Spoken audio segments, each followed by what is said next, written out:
Hey everyone, it's Yun, and today we're going to be talking about non-binary or gender non-conforming professional classical ballet dancers. I'm only going to be covering a New York Times article that caught my eye and was published on April 19th, 2022. So that was only 5 days before this video recording, a very recent article. There's lots of great articles out there about non-binary and gender non-conforming dancers, but for the sake of this video not getting too long, we're just sticking to one. Before I get into the article, I do want to talk about my own life experiences with classical ballet. The reason I'm so interested in this is I danced semi-professional classical ballet for about 7 years. Of course, when I was younger, I started out with children's classes, but eventually, because I moved around, went on to dance with Royal Academy of Dance examinations. So Royal Academy of Dance is a UK-based ballet and other dance style examination process. I was living in Asia at the time, and learning under this type of ballet teaching was a lot stricter and more technical than what I experienced in America. Once I did come back to America though, I danced with a pre-professional ballet company where I eventually joined at the apprentice level, then up to the corps, then up to soloist positions. I danced in productions like Swan, Giselle, Cinderella, Sleeping Beauty. These are all very major ballet productions, as well as, of course, the Nutcracker. I did something called Regional Dance America Southwest Festival. So Regional Dance America is a way for states in America to have professional ballet companies join together, teach each other different classes, and have 3 days of major shows every night. I went to 2 of these festivals, and a big part of these festivals is also scouting. So pre-professional and professional companies can have these huge rooms where dancers have a number pinned on their leotard or their shirt, and they get to audition for internships, which often is the way that you enter into the fully professional ballet world working with a company. I was lucky enough to get an internship with American Ballet Theater in 2013, but since that was right after my freshman year of high school and I was still attending public American high school, I eventually decided to decline going to the internship and cut my years of ballet training off and stop doing ballet altogether. I'll go on to why that happened at the end of this video, but let's start looking at the article. So the article from the New York Times is called A Non-Binary Swan on Point. And it mainly talks about a ballet apprentice at Pacific Northwest Ballet, which is in Seattle. Their name is Ashton Edwards. They're 19 years old, and they use they, them pronouns.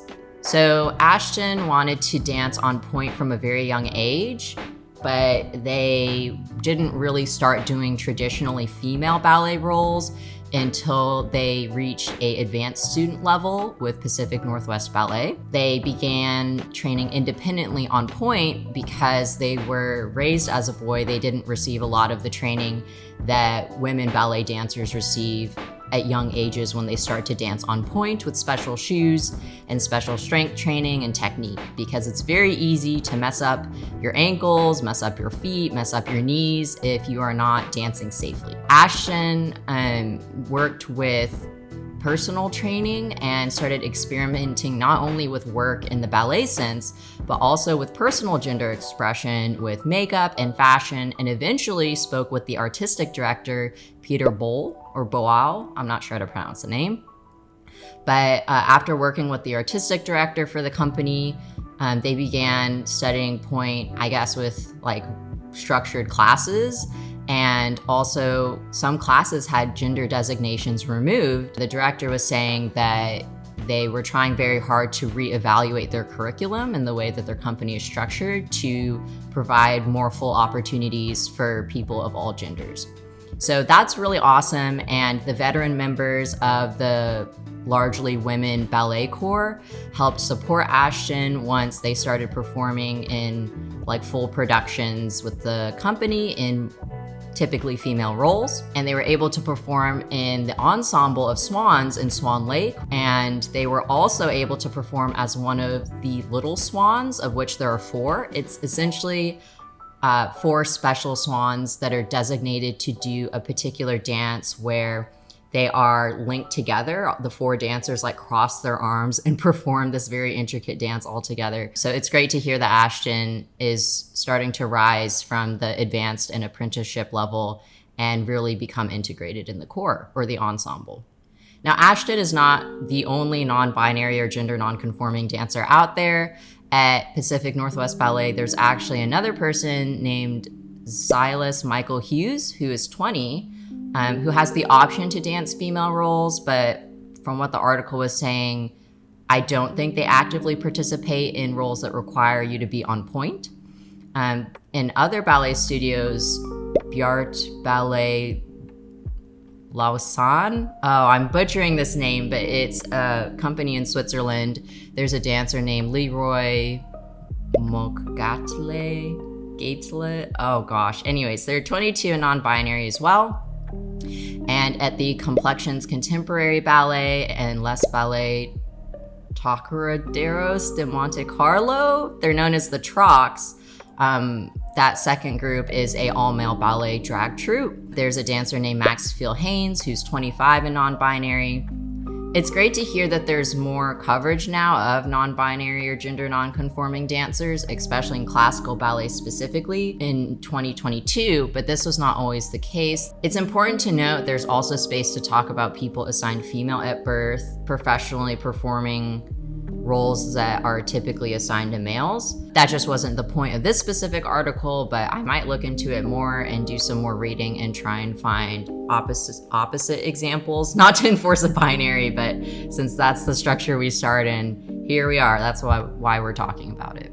Overall, I think the message from Ashton and a lot of these dancers is that they just have a very intense love for the art. They're putting in a lot of work and practice, are training within group structures that are supportive of them, which is wonderful. But at the end of the day, they don't want their gender identity or their gender expression to be the main focus of the story. They want their love for the arts and the hard work that they put into professionally training and performing to be what shines through and inspires other people, which is really wonderful.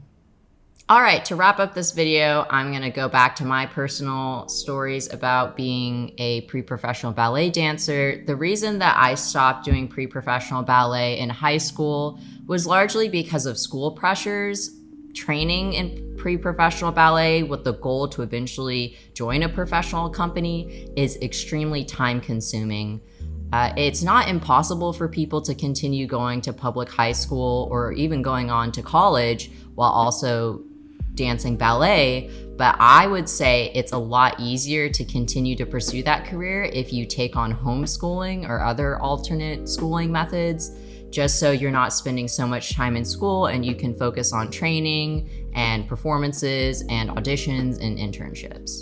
Another major reason why I quit after my freshman year of high school, though, even though I did have an American Ballet Theater internship offer, was because of my identity. So in early high school, I was starting to face a lot of pressures from society, from structures I was in like school, and from family pressures on my gender presentation and expression and how I wanted to envision my life for myself. I was facing a lot of social dysphoria and physical dysphoria surrounding clothing and my body and my name and pronouns and kind of the works. I was recognizing this dissonance in my personal life where even though I loved ballet, I loved the athleticism of it, I loved the music and the community of the company that I was dancing in, I eventually decided that I needed to address my personal development and my mental health and sort out my gender identity first.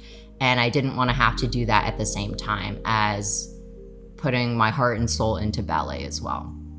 Unfortunately, because I'd been dancing ballet for so long, and it was kind of the thread that created consistency throughout all the moves I did as a young child, I became really depressed after quitting ballet. It was a place I did feel like I belonged, even though at the time I didn't strongly identify with feminine presentation. Despite the feminine presentation that I had to go through for a lot of that time, I thought the costumes were beautiful. There was a lot of history behind it.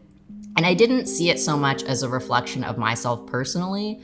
I saw it as a uniform that I was putting on to perform professionally a certain craft or a certain art. There were times during ballet shows where I filled in for young male roles just because our studio didn't have a lot of boys or men. So I would put on a short wig and I would put on the vest and the button-down shirt and the pants.